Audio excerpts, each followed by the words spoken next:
Yes guys, what's going on? Welcome back to the channel and welcome to episode number 27 of our EA FC 26 career mode, and we start this episode with some big news. In the summer we have decided to leave Werder Bremen, the team that took us on after our sacking at West Ham United, and we are heading back to the Premier League and back to London, and we have signed a contract for season 3 with Brentford. We've spoken previously, obviously it's great with the career modes to take a team really to the heights of Champions League glory, league glory, etc, etc, but we wanted to focus this one on the manager. We mentioned we wanted to have a real career as a manager, and we wanted to ultimately get back to the Premier League, and the opportunity from Brentford presented a really interesting one. They finished 14th in the season, last season in season 2 of this career mode, and although we performed really well at Werder Bremen, we sort of internally said to ourselves, if we got to the Champions League by some miracle, we would have stayed at Werder Bremen and had that Champions League campaign. But if we didn't, and obviously we didn't, as you saw at the end of the last episode, we finished in 6th place in that Europa Conference League spot, which is obviously brilliant for where we started with Werder Bremen, and it'll be great to see them in the Conference League next season. If an opportunity that was an interesting one presented itself, we would look to move on, and that is exactly what we have done. And we moved to the west side of London, moving over to Brentford, and that is where we will start season 3, and hopefully this will be a long-term project with this Brentford team. And to be fair, you will see the squad in the background here, and you will see the starting 11 we have created at the minute. They've got a really good team actually at the minute, with a lot of the current players obviously at Brentford in real life performing really well with some good ratings, but also some new signings. They've got Burkhardt and Vlahovic, both as strikers, 84 rated for Burkhardt and 85 rated for Dusan Vlahovic up front. So a couple of really good players in there. They've got a youngster there in Daniel, 68 rated from Jamaica. They've got a couple of new left backs in there as well. So definitely still room for improvement. I'm not naive to that fact, and it's still going to be a massive project to undertake, but a good team to start off with. And we saw from that starting 11 our main issues, I believe, in that team, and obviously make any comments down below if you think there's anything else we need to address. In my view, the main 2 positions we needed to look at, we put defence midfielder for our scout, but it's in those 2 central midfielder spots. They're not actually defence midfielder spots, but we wanted a defensive midfield type of player, and obviously play them in that central midfield. So that was the first scout we sent out. And then the second one, we went for a right back, but we didn't go for a first choice right back. We've got currently in that starting 11, we're looking at Sepp Vandenberg, who's actually a centre back but can play right back. We've got Aaron Hickey. We've got Coyote as well, so we've got some decent right backs in the team, but we wanted to obviously look for a young right back who could potentially be a world-class player going forward. We're fine in the striker role. We've got Damsgaard sitting in behind. We've got 2 decent wingers, and then the centre-backs, we've got an array of talent in that centre-back row. Queven Kelleher in goal as well, so we feel like we're generally okay around sort of the main parts of the squad. It was just those little bits that we needed to fill out, so we'll definitely look to address those and possibly look to address the squad depth as well. But then at the youth academy, 3 players currently in that youth academy. The Japanese goalkeeper Awoke, who's looking really good, 61 rated currently. We've got Irving, the young right back, 17 years old, 62 rated. He is actually left footed though, so we do put him on a left back plan, which he will complete in a couple of weeks. And then the final one was young Angus Young from Scotland, 17 years old, not as high potential as the other 2, but 63 rated currently. And obviously with those central midfield spots being the main ones that we're looking at replacing in the near future, he could be a player for the future for us. Hopefully he can grow as the team grows. But obviously with any career and with any team we take over, youth is at the heart of that. We've seen some really good youth players come through. If you think back to Werder Bremen, last season we had Aiden coming in that centre-back role. Towards the latter end we also had Christopher Urban, who performed really well. So youth will be a main focus for us. We do look to send a scout to England for 9 months to look at that sort of defensive area, the centre-back role, the defence midfield role kind of area, with obviously the holes that we're trying to plug at the minute. And then we also do look for a young Brazilian from South America, left, or any type of winger really, left mid, left wing, right wing is what we're looking for in there, only for 6 months, and potentially for the last 3 months we will look to send them out elsewhere. But they're the 2 sort of areas we're scouting at the minute, and we know that obviously we need to have a bit of a clear out of the squad before we can really add to the squad. You saw from the squad that there's a lot of players in here, so we put some players up for sale, we put some players up for loan, and we've got some gestures from a few of those players around how they feel, whether they agree or disagree. There's a few that do agree. The youngsters, Krauhaus, Kim Jin-soo, were sort of happy that they were going out on loan, but then the ones that are more permanent, Ellery Balcom, Oliveira, who is obviously a new addition to the Brentford side coming into this season, Cox, the goalkeeper, and Trevor, the midfielder as well, all not necessarily wanting to leave, but players that we feel won't get the game time and they'd be better off getting some game time elsewhere, and obviously further in their development, freeing up some spaces and some funds for ourselves, and obviously then we can look to build. And the first of those players that was sold was Paris Magoma to Coventry, only just under £2 million, so not loads of money, but a little bit of cash there in. And then Trevor also sold to Stoke for 1.6, and Gustavo Nunes loaned out to Wolves, who have actually been relegated, so they are in the Championship. Hence, I was more than happy to sanction that loan deal. But obviously, pre-season will take forefront in the immediate future. But before that, obviously, we do have some more sales. Krauhaus loaned out, Cox sold to Queen's Park Rangers, the goalkeeper. Miles Peart-Harris sold to Bristol City in the Championship as well, and Konak moving to Italy on a season-long loan over to Genoa. And then the final of the players at the minute is Kim Ji-soo, the young defender, moving over to France to Paris FC on loan as well. But looking at the budget that does with those sales and those loans, it does mean we have got a budget of just over £65 million, which I believe is more than enough for us to work through. And we did get a little bit of a shortlist going. We've still got obviously players being scouted here, there and everywhere, but we've got a little bit of a short list at the minute from those scout reports, and you can see there's some old faces from West Ham. You see Ben White's in there, you can see Magassa's in there, we've also got Bangula in there from Werder Bremen, and obviously some new players from that scouting network. And the first of those we wanted to look to bring into the team was the Japanese midfielder Keishi Santo.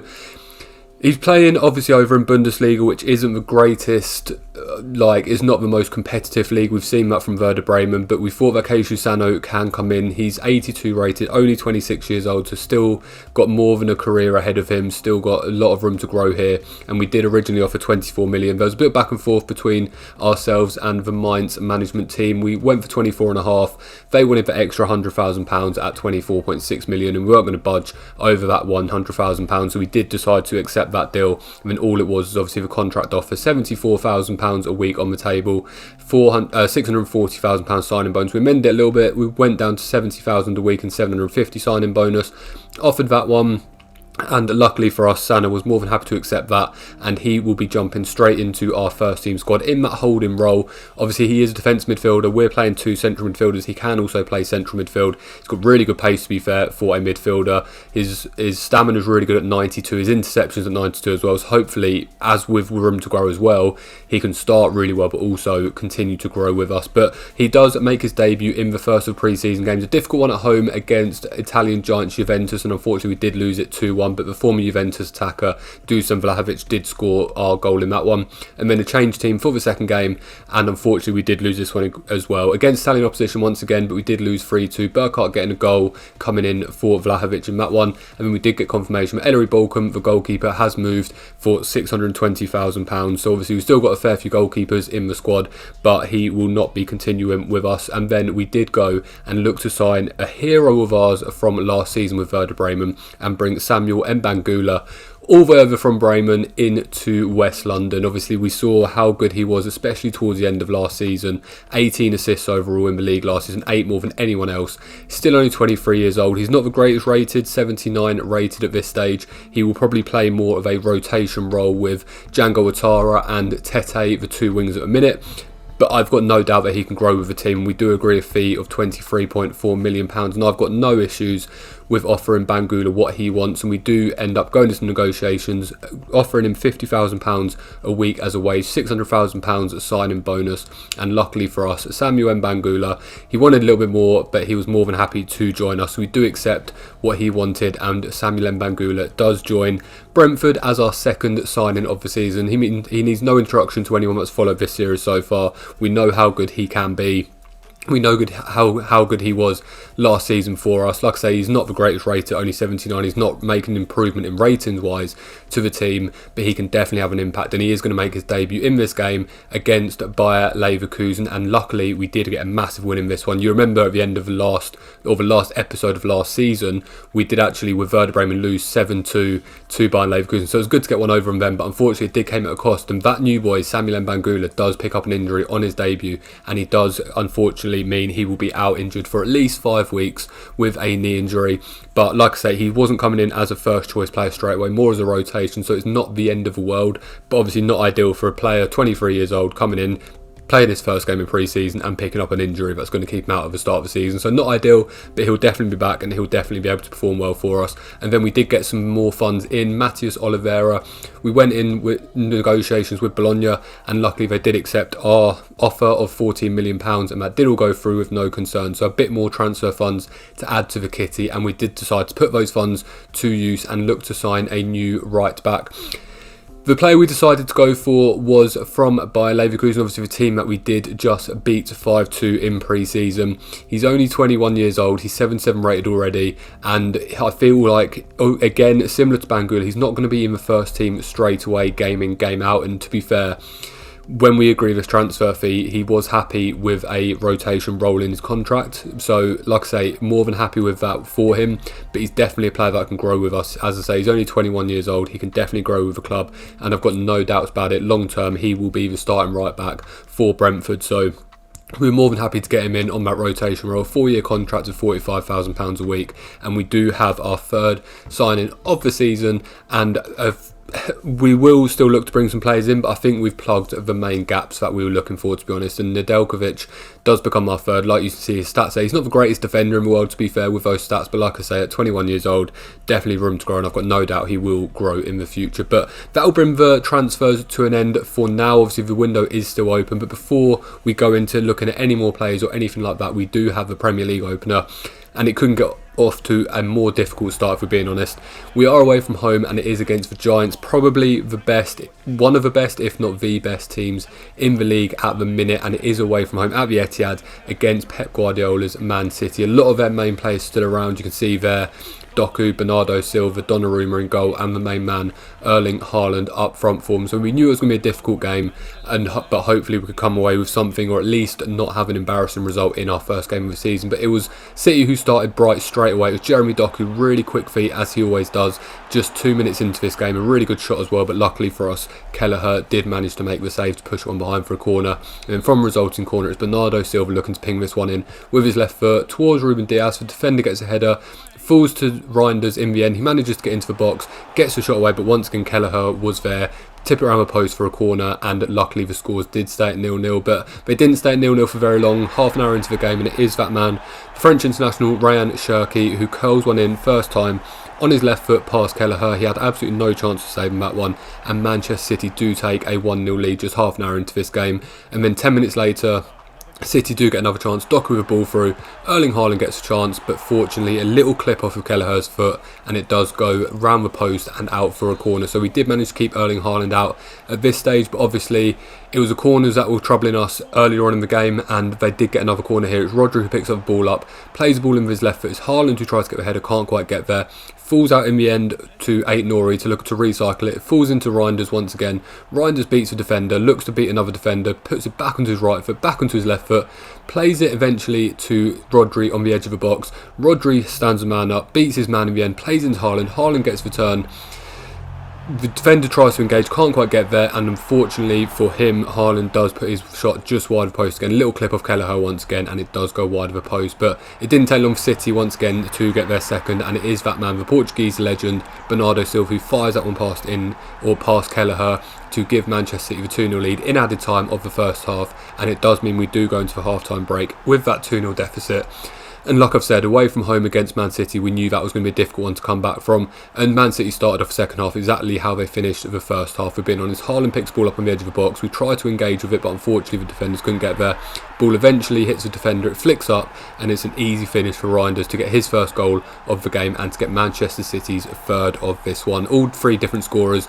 But it's all the same story, and to be honest, we were really struggling with this. Every time Manchester City got near our box, we were really struggling to engage, really struggling to get the tackles in, and we knew we had to make some changes. So we did obviously go for attacking wise. We brought Damsgaard on for Carvalho. Carvalho started ultimately because he scored 4 goals in that final pre-season game against Leverkusen, but we did decide to take him off for Damsgaard, and we did decide to change the striker from Vlahovic and bring Burska on for a chance in this game, because we weren't really getting many opportunities penalties up front, to be honest, so we thought a little bit of a change might change things for us, but unfortunately things were only going to get worse, and we did manage to give away a penalty. It's Nathan Collins who gives away a penalty on Erling Haaland.